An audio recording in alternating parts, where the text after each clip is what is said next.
Video like जरूर कर लीजिए और ऐसे वीडियो लगातार फ्री में पाने के लिए चैनल को तुरंत सब्सक्राइब कर लीजिए और बेल आइकन को जरूर टैप कर लीजिए ताकि आगे भी सारे वीडियो आपको मिलते रहे। यूट्यूब में फॉलो करते हैं तो प्लीज ये वाला फ्री टेलीग्राम चैनल जरूर ज्वाइन कर लीजिएगा। सारे नोटिफिकेशन सारे अपडेट यहीं पे आते हैं, ध्यान रखिए। नमस्कार दोस्तों अब हम लोगों ने इंडियन पॉलिटी को चालू कर दिया। पूरी इंडियन पॉलिटी एकदम बेसिक से लेकर एडवांस तक करेंगे। प्री प्लस मेंस दोनों के लिए आपके काम आएगी, चाहे आप यूपी पीसीएस दें, आरओ दें, बीईओ दें और यूपीएससी तक इवन दें, सबके लिए ज़रूरी है। एमसीक्यू की भी प्रैक्टिस करेंगे और पीवाईक्यू भी। ठीक है, तो अगर आप पढ़ना चाहते हैं तो बस बने रहिए वीडियो में, सब कुछ समझ में आएगा, हिंदी इंग्लिश दोनों में होगा, परेशान नहीं होना है आपको। ठीक है, तो सबसे पहले बात करते हैं जो हमारा संविधान का पार्ट 1 है। संविधान का कौन सा, आपको याद रखना, संविधान का भाग 1 आर्टिकल 1 से 4। ये डील करता है किससे, यूनियन एंड इट्स टेरिटरी से, यानी संघ और उसका क्षेत्र। यूनियन एंड इट्स टेरिटरी का मतलब संघ और उसका क्षेत्र। ठीक है, तो पहले भारत आपको पता है कितना बड़ा है भाई। भारत, ये पूरा इंडिया जो है 28 यू स्टेट और 8 यूटी इससे मिलके बना है। ये पूरा क्या है भाई, आर्टिकल 1 में यही दिया है कि भारत जो है, India that is Bharat. India के 2 नाम है। अच्छा, जब संविधान बन रहा था तो नाम में कन्फ्यूजन थी, कुछ लोग इंडिया कह रहे थे, कुछ भारत कह रहे थे, तो इसलिए दोनों ही ले लिया, इंडिया दैट इज़ भारत। और ये बोला कि ये यूनियन ऑफ स्टेट होगा। अब यहाँ आपको यही शब्द समझना है, यूनियन ऑफ स्टेट का मतलब क्या है, इसको ध्यान से समझिएगा, मेंस के लिए भी बहुत जरूरी है। यूनियन ऑफ स्टेट का मतलब हो गया कि भारत क्या है, राज्यों का संघ है। क्या है, भारत जो है वो राज्यों का संघ है, समूह नहीं है, राज्यों का समूह नहीं है। ये दोनों शब्दों में अंतर है भाई, ये आपके मेंस के लिए भी ज़रूरी है और आपको कॉन्सेप्चुअल क्लैरिटी भी होनी चाहिए, रटना नहीं है। राज्यों का संघ होने का मतलब क्या है और राज्यों का समूह होने का मतलब, दोनों में अंतर क्या है। यानी यूनियन ऑफ स्टेट, इसको बोलेंगे फेडरेशन ऑफ स्टेट, है ना। India is a union of state, not a federation of state. कारण, राज्यों का संघ होने का मतलब है कि भारत के जो 28 राज्य हैं वो अटूट हैं, अलग नहीं हो सकते हैं भाई, है ना। अलग नहीं हो सकते, किसी समझौते से नहीं जुड़े हुए हैं, यानी किसी एग्रीमेंट के द्वारा उन 28 राज्यों को नहीं बनाया गया है। वो सब भारत के अभिन्न अंग, टूट ही नहीं सकते। हाँ, राज्यों को हम तोड़ सकते हैं भाई। देखो, आंध्र प्रदेश को हमने तेलंगाना और आंध्र प्रदेश में अलग कर दिया, है ना। स्टेट्स जो हैं वो 2 भागों में टूट सकते हैं, पर भारत का विभाजन नहीं हो सकता है, भारत एक ही रहेगा। तो ये आपको याद रखना है ना, स्टेट्स टूट सकते हैं, तभी बोलते हैं ना इंडिया इज डिस्ट्रिक्टेबल, है ना। India is indestructible union of destructible state, यानी जो हमारा संघ है वो नहीं टूट सकता है, राज्य टूट सकते हैं आर्टिकल 3 से। अभी उसको भी पढ़ेंगे। अभी आप समझ गए ना कि भारत को यूनियन ऑफ स्टेट क्यों कहते हैं, क्योंकि इंडिया जो है वो किसी एग्रीमेंट के द्वारा इंडियन के स्टेट नहीं जुड़े हैं। अच्छा, आप यूएसए को बोलते हो यूनाइटेड स्टेट ऑफ अमेरिका, है ना। यूएसए जो है वो फेडरेशन है, यूएस फेडरेशन है, यानी वहाँ के जो 51 स्टेट्स हैं वो एक एग्रीमेंट के द्वारा जुड़े हुए हैं। कैसे जुड़े, एग्रीमेंट के द्वारा। वहाँ के राज्य चाहेंगे वो भारत से मतलब यूएसए से अलग हो सकते हैं, पर यहाँ पे नहीं हो सकते। आई होप आप इतना समझ गए हो, इतना मुझे लगता है आप समझ गए हो, है ना। इतना समझ गए हो ना कि यूनियन ऑफ स्टेट क्यों कहते हैं, India is a union of state, यानी राज्यों का संघ है। संघ इसलिए कहते हैं क्योंकि भारत के जो 28 राज्य हैं वो भारत से अलग नहीं हो सकते, इसलिए बोला जाता है। ठीक है, और फर्स्ट शेड्यूल में भी दिया हुआ है यही।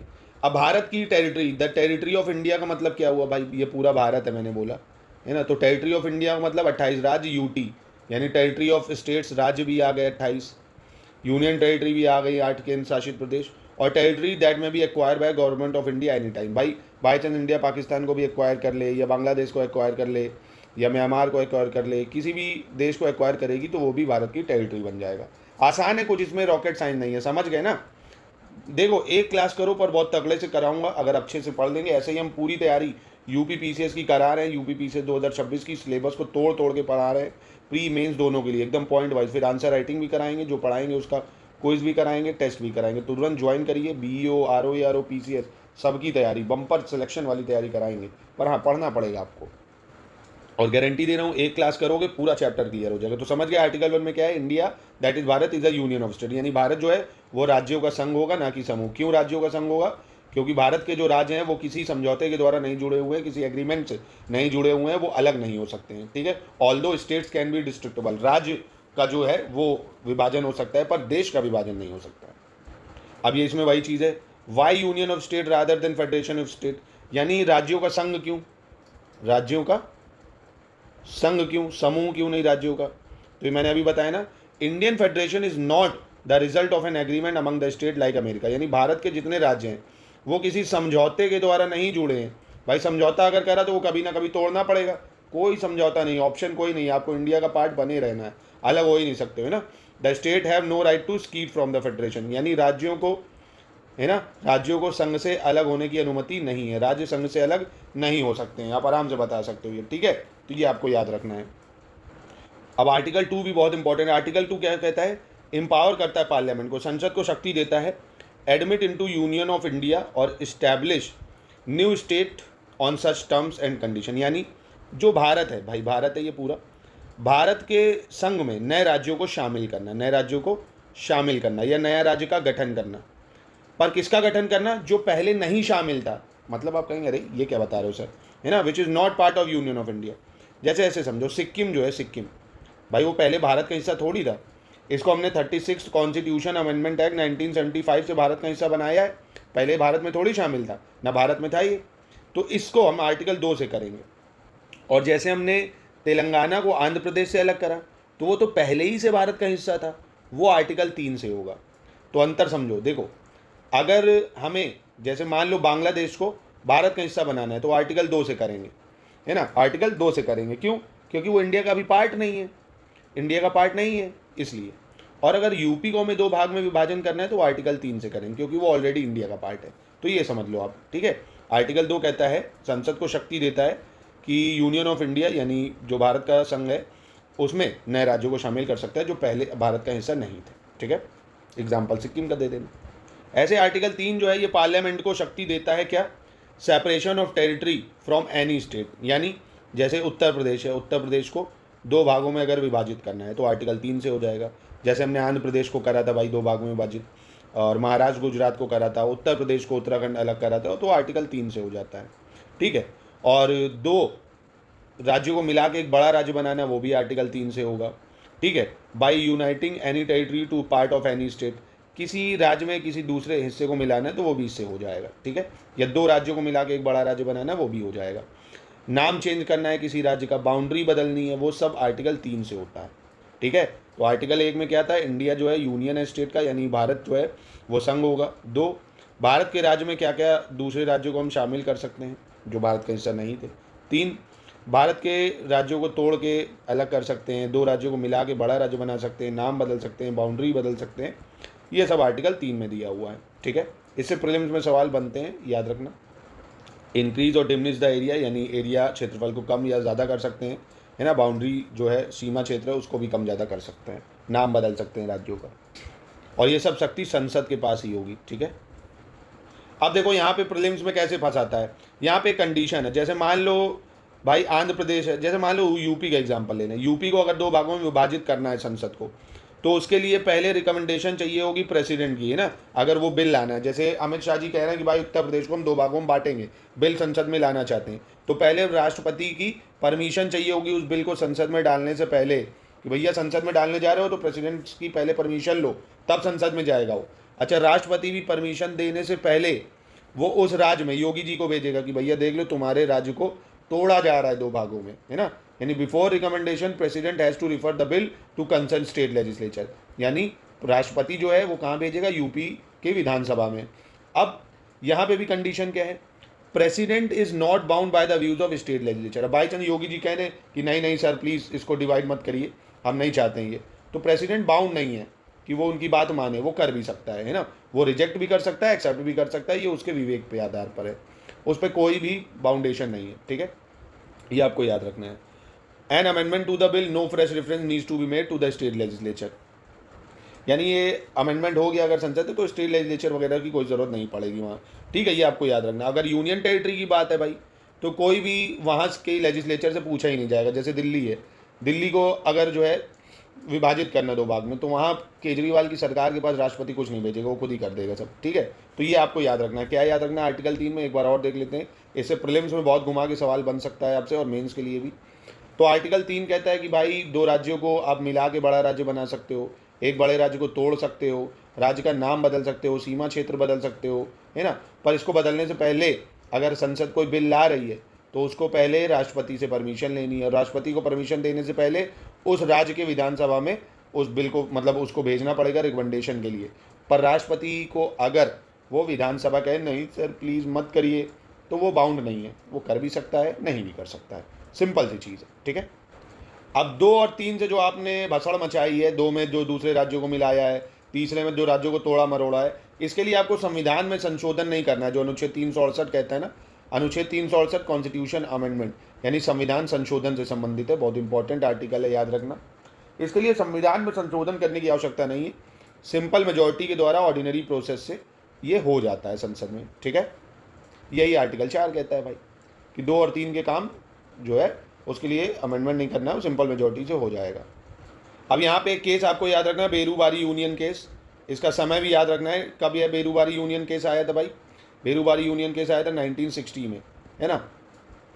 इसमें अच्छा सुप्रीम कोर्ट ने कह दिया था for ceding Indian territory to foreign territory, यानी भारत का कोई हिस्सा, भाई हिंदी में भी बता रहा हूँ, कोई इतनी परेशानी नहीं है, भारत का हिस्सा अगर दूसरे देश को देना है आपको, है ना, तो आपको कॉन्स्टिट्यूशन अमेंडमेंट करना पड़ेगा। नहीं तो ऐसे तो यार कोई भी सरकार आएगी जो भाई देश हित में नहीं है, वो भारत का हिस्सा पाकिस्तानी को दे देगी। जैसे मोरारजी देसाई सरकार थी 1977-89 में शायद, है ना, टाइम यही था। इन्होंने क्या करा था, पाकिस्तान के न्यूक्लियर जो प्रोग्राम था, रॉ ने इनको सब कुछ बताया भाई, क्योंकि पाकिस्तान ने भी 1998 में जाके, जब भारत ने पोखरण 2 कराए, तब जाके इन्होंने न्यूक्लियर बनाया। बना तो बहुत सालों से रहे थे, पूरी जानकारी इनको दी कि भैया ये लोग बना रहे हैं, तो ये बने थे कि नहीं भैया भाईचारा, दोस्ती यारी, शांति, मतलब ये सब बताने के चक्कर में इन्होंने पाकिस्तान के पीएम को फ़ोन करके बता दिया।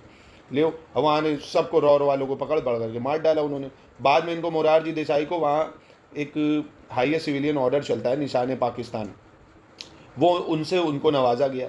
भाई क्या ही मतलब, अब देखो पाकिस्तान कितना बचड़ मचाए, तो ये चीज़ नहीं होनी चाहिए। युद्ध के नियम अलग होते हैं, पर खैर वो अलग बात है। तो इसीलिए बोला गया कि आप भारत का हिस्सा अगर दूसरे देश को देना चाहते हो, उसके लिए संविधान में संशोधन करना पड़ेगा, इसके लिए स्पेशल मेजॉरिटी चाहिए होगी, तो आसानी से नहीं होगा, है ना। और फिर एक 1969 में ये आया कि अगर बाउंड्री डिस्प्यूट का सेटलमेंट करना है, जैसे चाइना है, इंडिया है, या इंडिया पाकिस्तान के बीच में सीमा विवाद है, इंडिया बांग्लादेश के बीच में सीमा विवाद है, तो उसको जो है आप मंत्रालय द्वारा can be done by executive action, यानी जो मंत्रालय होते हैं, जो सरकार होती है, अपना जो है उस डिप्लोमेसी के द्वारा उसको सॉल्व कर सकती है। उसके लिए संसद में नहीं कुछ करना पड़ेगा, आप अपना उसके द्वारा करिए, उसको जो भी आपकी मंत्रालय है रिलेटेड कार्यपालिका शक्ति है वो उसको करेंगी, ठीक है। अब बस आपको ये 3 कमीशन याद रखने, धार कमीशन, जेवीपी कमेटी और फजल अली कमीशन, है ना। उसके बाद हम लोग ये देखेंगे ये लिस्टिंग कि कौन सा राज्य कब बना, इससे भी सवाल बनते हैं। चैप्टर खत्म हो गया, देखो कितना टाइम लगा, चैप्टर खत्म। धार कमीशन ये जो है बना था for reorganization of state on linguistic basis. भाई भाषा के आधार पर राज्यों के गठन करने के लिए बहुत ज़्यादा प्रेशर था, तो इसलिए इसको धार कमीशन को बनाया गया जून 1948। समय याद रखना है आपको कि धार कमीशन कब बना था, जून 1948 में। इसके चेयरमैन थे एस.के. धार। कौन थे एस.के. धार? क्यों बना था? भाषा के आधार पर देखना था राज्यों का गठन ये हो सकता है या नहीं, है ना, ये फिजिबिलिटी है भी या नहीं है, ठीक है। कब बना? जून 1948 में एस.के. धार चेयरमैन थे। रिपोर्ट कब पेश करी ये भी आपको याद रखना है, दिसंबर 1948 में।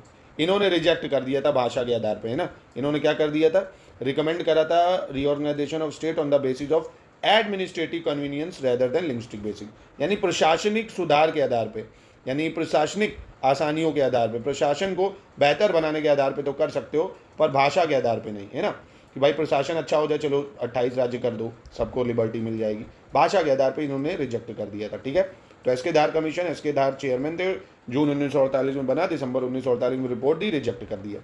तुरंत इसके बाद जेवीपी कमेटी बन गई दिसंबर में 1948 में। इसके बाद दिसंबर 1948 में, इसका फुल फॉर्म याद रखना है, जवाहरलाल नेहरू और सरदार वल्लभ भाई पटेल और पत्ताभी सिद्धारमैया, है ना, ये 3 लोग थे, नेहरू जी, पटेल जी और पत्ताभी सिद्धारमैया, ठीक है, ये 3 लोग शामिल थे।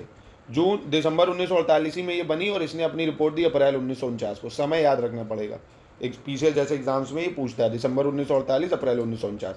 इसने भी रिजेक्ट कर दिया लैंग्वेज के आधार पे, है ना, भाषा के आधार पे राज्यों का गठन, भाषा के आधार पे राज्यों का गठन इसने मना कर दिया, भाई नहीं हो पाएगा। अक्टूबर 1953 में फिर आपका देखा होगा भारत में पहला राज्य बना भाषा के आधार पे, आंध्र प्रदेश। आंध्र प्रदेश जो है भाषा के आधार पर बनने वाला पहला राज्य था। इसमें क्या हुआ, जो तेलुगु स्पीकिंग एरिया था मद्रास स्टेट से अलग कर दिया गया था, तो आंध्र प्रदेश और जो है अलग हो गया फिर, ठीक है। फिर ऐसे ही बाद में आंध्र प्रदेश से तेलंगाना 2014 में अलग हुआ, वो तो अलग है। तो ये आपको 3 कमेटियाँ याद रखनी, कौन कौन सी भाई, धार कमेटी है, जेवीपी कमेटी हो गई, ठीक है। इसके बाद लास्ट कमेटी फजल अली। अब जब देखा यार आंध्र प्रदेश बन गया है, तो दिसंबर 1953 में, फिर कब बनी, दिसंबर 1953 में 3 सदस्यों की कमेटी बनी, जिसमें चेयरमैन थे फजल अली, 2 और सदस्य थे के.एम. पानीकर, एच.एन. कुंजरू। तो ये भी आपको याद रखना, फजल अली, के.एम. पानीकर, एच.एन. कुंजरू, ये बनी थी दिसंबर 1953 में। इसने एक्सेप्ट कर लिया था भाषा के आधार पर कि बनाओ भैया, कोई दिक्कत नहीं, बनी गया है जब। तो इसने क्या करा था, लैंग्वेज के आधार पे राज्यों का पुनर्गठन एक्सेप्ट कर लिया था। तो आपको ये 3 कमेटियाँ याद रखनी है, एक धार, ठीक है, जेवीपी और आपका फजल अली। समय बहुत ज़्यादा इम्पोर्टेंट है, इसका समय याद रखना। जून 1948 में ये बनी थी, है ना, और इसने दिसंबर 1948 में अपनी रिपोर्ट दी थी। ये दिसंबर में ही बनी, तुरंत जैसे ही उसने रिपोर्ट सौंपी। अप्रैल 1949 में इसने अपनी रिपोर्ट सौंपी।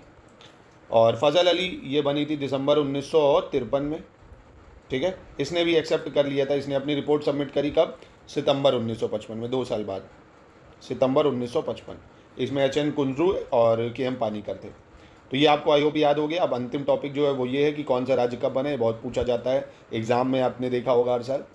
जैसे आंध्र प्रदेश है 1953 में बना था, ये मध्य प्रदेश का हिस्सा था पहले, सॉरी मध्य प्रदेश का, मद्रास का पार्ट से अलग करके। आपको बस समय याद रखना, आंध्र प्रदेश 1953 में बना था। गुजरात 1960 में बना था, बॉम्बे से अलग होके, है ना, गुजरात और बॉम्बे, महाराष्ट्र मतलब कह सकते हो, ये 1960 में बना महाराष्ट्र भी। मध्य प्रदेश 1956 में बना था मध्य प्रदेश। बिहार तो था ही 1912 में, है ना, पहले ये बंगाल का हिस्सा था, बिहार बना 1912 में। उत्तर प्रदेश 1950 में यूनाइटेड प्रोविंस के नाम से बना। तो गुजरात 1960, महाराष्ट्र 1960, आंध्र प्रदेश 1953, केरला 1956 है। नागालैंड बहुत इंपॉर्टेंट है, 1963 में बना था ये स्टेट, पहले यूटी था। नागालैंड कब बना, तो 1963 में। हरियाणा बना 1966 में, ये आपको याद करना पड़ेगा, पूछता है, अभी मैं आपको PYQ भी कराऊंगा। नागालैंड 1963, हरियाणा 1966, कर्नाटका 1956 है। हिमाचल प्रदेश 1971 में जो है राज्य का दर्जा पाया था, पहले यूटी था। मणिपुर, त्रिपुरा, मेघालय ये सब 1972 में बने थे, मणिपुर, त्रिपुरा, मेघालय 1972। सिक्किम 1975 में बना भारत का हिस्सा यानी राज्य। मिजोरम, अरुणाचल प्रदेश, गोवा ये तीनों 1987 में बने थे। कौन कौन, मिजोरम, अरुणाचल और गोवा 1987 में। उत्तराखंड, छत्तीसगढ़, झारखंड ये 2000 में अलग राज्य बने थे, उत्तराखंड, छत्तीसगढ़, झारखंड। तेलंगाना 2014 और लद्दाख और जम्मू जो है अलग यूटी बन गए 2019। एक बार इसको प्लीज़ याद ज़रूर कर लीजिएगा, ये काफ़ी इंपॉर्टेंट है, एग्जाम में ज़रूर पूछा जाता है।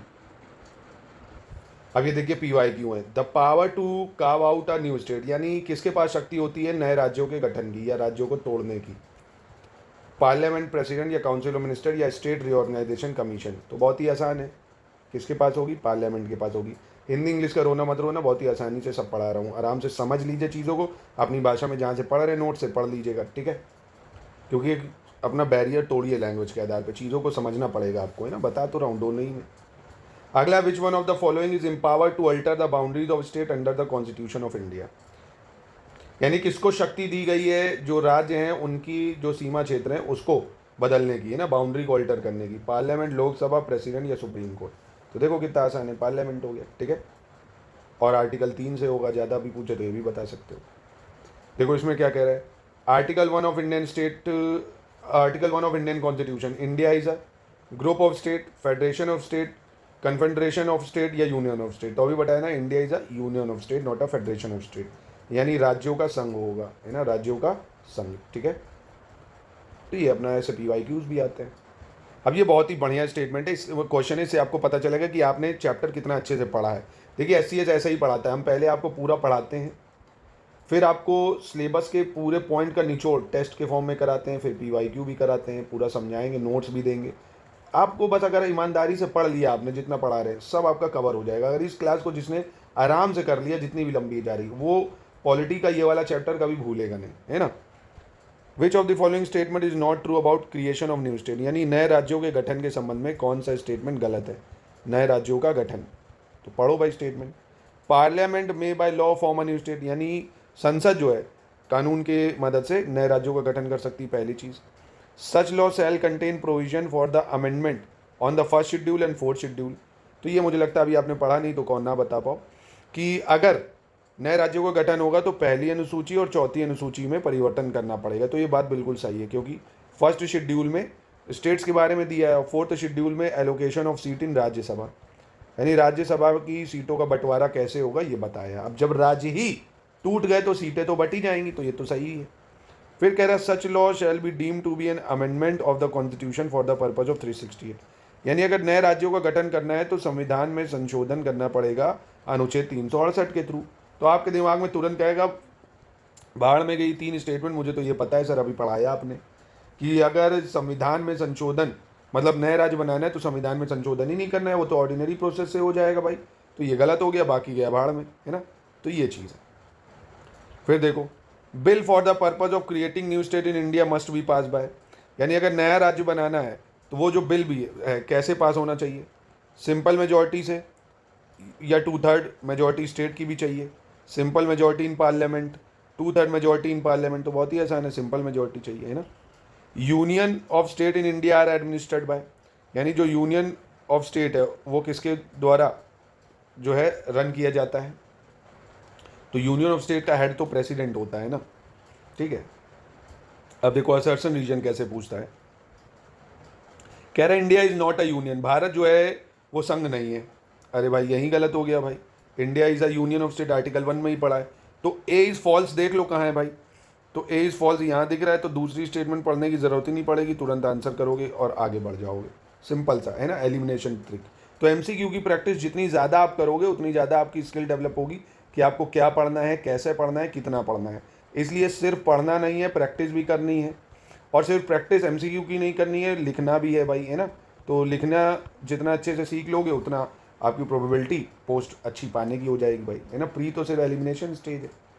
अब ये प्रश्न देखो पूरे चैप्टर का रिवीजन करा देगा, कह रहा है इसमें आपको सही बताना कौन सा है। The term union of state has been use in the constitution because Indian state have no right to separation, यानी यूनियन ऑफ स्टेट इसलिए इस्तेमाल करा है क्योंकि भारत के राज्य अलग नहीं हो सकते, पहली statement. S K Dhar commission given preference to administrative convenience rather than language, यानी जो भी मैंने धार कमीशन बताया था ना, कह रहा है इसने भाषा के आधार को न चुनते हुए बोला था एडमिनिस्ट्रेटिव कन्वीनियंस ज़्यादा अच्छा रहेगा।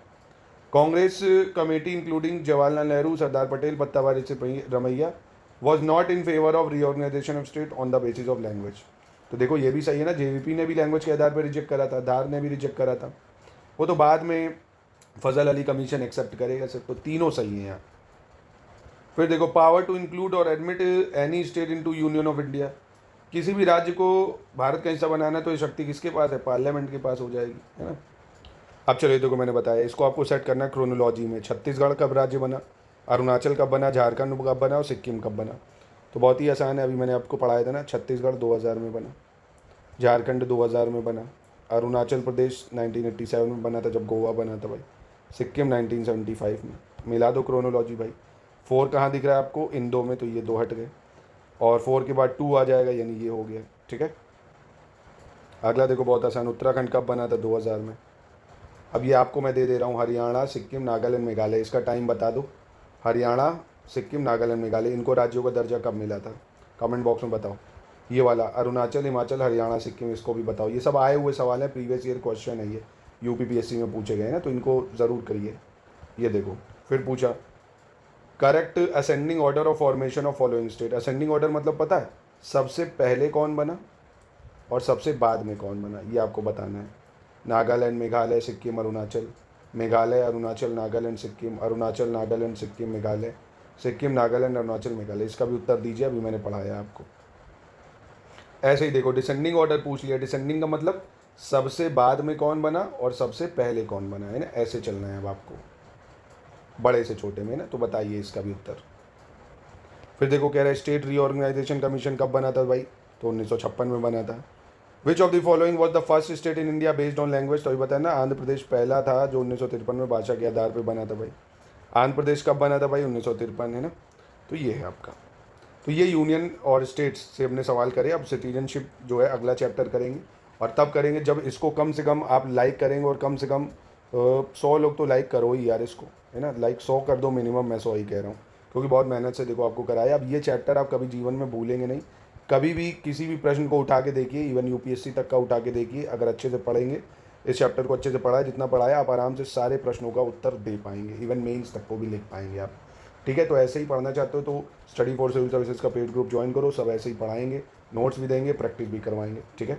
तो मैं आशीष तिवारी लेता हूँ आपसे विदाई। वीडियो अच्छा लगा हो तो लाइक करिए, शेयर करिए, ताकि नेक्स्ट टॉपिक को भी करें और पूरी पॉलिटी को हम लोग ख़त्म करेंगे, क्योंकि पीसीएस के एग्ज़ाम में बहुत टाइम है, बहुत बारीकी से इस सब्जेक्ट को करेंगे, क्योंकि 20 से 22 सवाल हमें इसके देखने को मिलते हैं। पीसीएस में भी, आरओ में भी अच्छा वेटेज है, बीपीएससी में भी अच्छा वेटेज है, इसका हर एग्ज़ाम में काम आए।